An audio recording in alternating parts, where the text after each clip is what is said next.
Informasi pertama, Tribuners, Gubernur Jawa Barat Deddy Mulyadi memastikan akan segera menangani dugaan kasus tindak pidana perdagangan orang atau TPPO yang menimpa remaja asal Kabupaten Bandung bernama Rizky Nur Fadilah 18 tahun.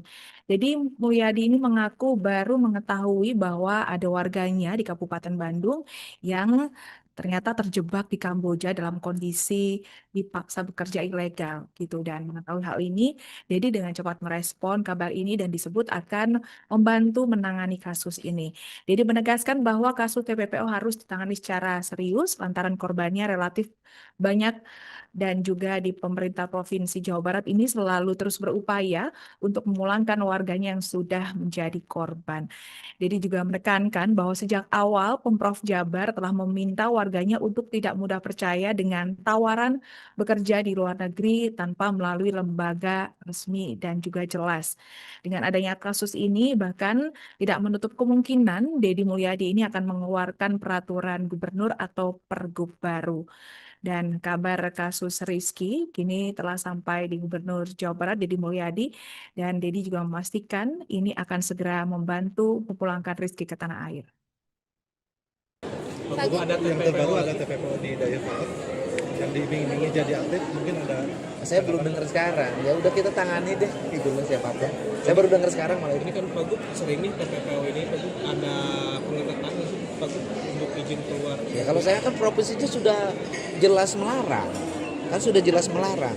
Bila perlu nanti saya keluarin lagi peraturan gubernur larangan warga Jabar untuk pergi ke daerah ini, daerah ini, daerah ini.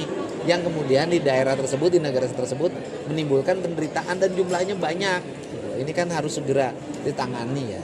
Dan sekarang yang speak up itu kan juga termasuk orang yang bekerja keluar kemudian ditipu sama mandornya, nggak dibayar. Kita harus bagian ngangkut, ngemulangin lagi, membiayai lagi. Nggak ada problem sih, tetapi kan apabila itu tidak terjadi kan pembiayaan bisa diarahkan untuk kepentingan lain. Dan kronologi kiper muda Bandung ini terjerat TPPO di Kamboja, di mana berawal dari pemuda asal Babakan, Cilisung, Kecamatan Dayakolot, Kabupaten Bandung bernama Rizky Nur Fadilah berusia 18 tahun yang diduga menjadi korban tindak pidana perdagangan orang atau TPPO. Kini Rizky dikabarkan terdampar di Kamboja. Tribuners, diketahui Rizky ini merupakan seorang kiper yang pernah berlatih di klub Liga 1 Persib. Dan Rizky dikabarkan setelah melalui proses dari persetujuan satu ke persetujuan yang lain, begitu akhirnya Rizky menyetujui tawaran tersebut dan berangkat dari wilayahnya menuju ke Jakarta pada 26 Oktober 2025. Berangkatan Rizky ini merupakan langkah awal yang awalnya diyakini Rizky serta keluarga untuk membawa Rizky ke Medan dan memulai karir barunya di sepak bola. Namun, Tribuners, faktanya sesampainya di Jakarta, Rizky tidak langsung dibawa ke Medan sesuai janji awal. Ternyata Rizky ini mendapatkan suatu perubahan jalur ini ya keberangkatan, dan 3 hari kemudian Rizky lantas memberikan kabar yang mengejutkan kepada keluarganya di Bandung bahwa dirinya saat ini sudah berada di negara Kamboja pada 29 Oktober 2025.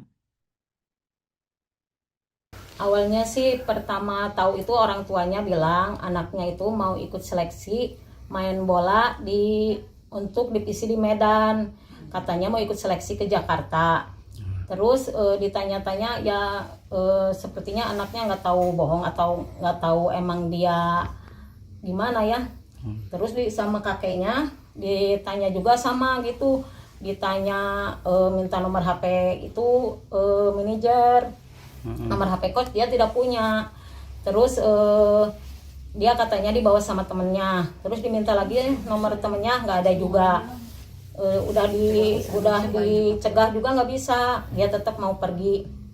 Terus pas kata kakaknya kalau gitu nanti setelah Fadil ada di Jakarta, Fadil telepon ke Aki. Emang benar besoknya ada yang nelpon, katanya buat seleksi untuk ikutan seleksi di Jakarta untuk masuk SMS di Medan, Sparta FC katanya.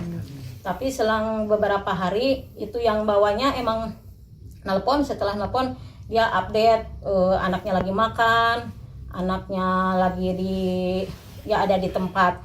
Terus pas tanggal 4 gitu ya, ibunya yang ngasih tahu ke ayahnya kalau anaknya udah ada di Kamboja. Jadi kami ya sempat shock juga kan, nggak tahu gimana tahu anaknya diiming-iming apa, nggak tahu. Pokoknya yang jelas anaknya berbohong pada kami, bilangnya mau ada seleksi di Jakarta gitu. Ibu tahu nggak berangkatnya dari Bandung sama siapa itu, Bu? Katanya kata ayahnya dijemput sama Grab. Travel. Dijemput sama travel katanya. Travel Baraya. Baraya. Jam 4 kalau nggak salah, itu jam 4. Itu kapan tuh, Bu? Tanggal 26. Dan Tribuners, setelah mendengar kabar dari Rizky yang kini dikabarkan berada di Kamboja, pihak keluarga merasa cemas dan khawatir. Keluarga mengkhawatirkan kondisi Rizky di Kamboja dan menduga anaknya ini menjadi korban tindak pidana perdagangan orang atau TPPO. Kasus Rizky Nurfadillah yang diiming-imingi awalnya kontrak sepak bola di Medan, begitu ya, menjadi pemain sepak bola di Medan, namun berakhir di Kamboja. Ini sangat mirip modusnya, modus operandinya yang sering dilakukan, digunakan oleh sindikat tindak pidana perdagangan orang atau TPPO belakangan ini. Modus-modus yang dilakukan yakni dengan iming-iming dan juga penipuan kini banyak beredar di masyarakat untuk mendapatkan pekerjaan dan juga janji manis, begitu ya, dengan janji manisnya. Dan dalam kasus TPPO ini pelaku sering menggunakan modus bujuk rayu, dan korban dalam perjalanan menuju ke Jakarta ini juga bujuk rayu oleh pelaku, begitu ya. Dan dikabarkan Rizky ini juga mengalami perubahan tujuan, saat itu tidak sesuai dengan janjian awal, dan ini juga seringkali hanya sekadar kedok belaka begitu, tanpa sentuhan korban. Dalam hal ini adalah Rizky, tiba-tiba ini diarahkan ke negara-negara tertentu, terutama Kamboja, Myanmar atau Laos, yang dikenal sebagai sarangan sindikat. Dan modus yang juga keterkaitannya dengan online scam ini juga ada keterkaitannya, di mana mayoritas para korban TPPO di Kamboja ini ternyata dipekerjakan secara paksa sebagai operator judi daring. Dan hal inilah yang dialami oleh Rizky, dijanjikan menjadi pemain sepak bola di Medan. Namun faktanya dibawa ke Kamboja dan dikerjakan menjadi pekerja di sana. Dan kini Tribuners, pihak keluarga memohon bantuan kepada pemerintah terkait untuk, dan juga pihak terkait begitu ya, untuk memulangkan Rizky ke kampung halaman. Izin Pak, kumaha Pak kronologis kejadiannya itu Pak? Awal mula anak bilang ada kontrak main bola buat di Medan selama 1 tahun. Pas tanggal 24 kalau kurang lebihnya gitulah. Nah, tanggal 26 anak berangkat, dijemput ke sini pakai travel. Berangkat di Jakarta. Dari Jakarta ke Medan. Gitu. Dari Medan ke Malaysia lalu ke Kamboja. Diiming-imingi main bola gitu. Emang dulunya Emang main bola. ya kan? Dulu di Persib. Download Tribun X sekarang. Menghadirkan lokal menjadi Indonesia.